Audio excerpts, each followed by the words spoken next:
Тасқын судан зардап шеккен мақтааралдықтарға бүкіл халық көмек қолын созуда. Жомарт жүректі азаматтар еліміздің түкпір-түкпірінен қаржылай және қайырымдылық көмек жолдауда. Түркістандағы халықаралық Қазақ-Түрік университетінің ұжымы да мақтааралдықтарға қолдау білдіріп кеше түнде жүкті жеткізді. Ондай сынақты, қиындықты біз осылай бір-бірімізді қолдау арқылы, бір-бірімізді демеу арқылы ғана жеңіп шыға аламыз деп ойлаймын. Сондай сәтте осы Мақтаарал ауданына көмекке келіп отқан осы Қожа Ахмет Яссауи атындағы халықаралық Қазақ-Түрік университетінен ұжымына университет ректоры Болатбек Әбдірашев мырзаға біз шын жүректен алғысымызды айтамыз. Қазірдің өзінде Атакенттегі арнайы дайындалған қоймада 200 тонна азық-түлік қоры жасақталды деп хабарлайды Түркістан облысы әкімінің баспасөз қызметі. Азық-түлік, киім-кешек, көрпе-төсек пен күнделікті қолданысқа қажетті заттар Мақтаарал ауданындағы 12 эвакуациялық орталыққа жайғастырылды.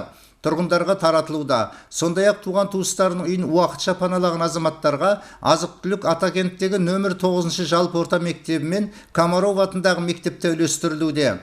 Жамбыл облысы Мырзашөл халқына алғаш болып 30 тонна гуманитарлық көмек алып келді. Халық банкінің халық қоры 50 тонна, Нұр Отан партиясы 40 тонна азық-түлік жеткізді. Ал Түркістан облыстық мәслихаты мен аудандық мәслихат депутаттары тарапынан 21 миллион теңгеге қажетті заттар алынып, тасқын судан зардап шеккен тұрғындарға қолдау көрсетті. Премьер-министрдің орынбасары Роман Скляр мен Түркістан облысының әкімі Өмірзақ Шөкеев мақтааралдықтармен кездесіп, ешкімде көмексіз қалмайтындығын жеткізді. Сіз өте жақсы білесіз, біздің президентіміз Қасым-Жомарт Кемелұлы Тоқаев әр азаматқа, әр отбасыға жәрдемдейміз. Сегодня комиссия наша приехала здесь, работает в области. Мы, Умурзак Истаевич, как сказал, уже побывали в Узбекистане. Поэтому будем планомерно решать все вопросы, которые у вас возникают. Никто не останется без внимания, как наш президент. Үй мәселесі жаңағы, мүлік мәселесі. Сіздер енді мүлік кетті деп айтасыздар, ол түсінікті.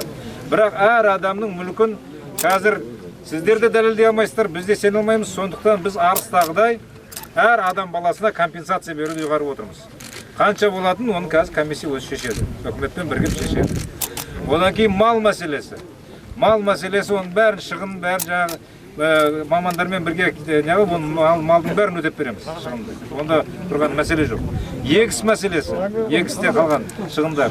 Егілген жаңағы мақта ма, жаңағы көкөніс па, жаңағы пленка ма, қанша шығын кетті, онда өтеп береміз. Онда мамандар арқылы жаңағы сөйлесетін боламыз.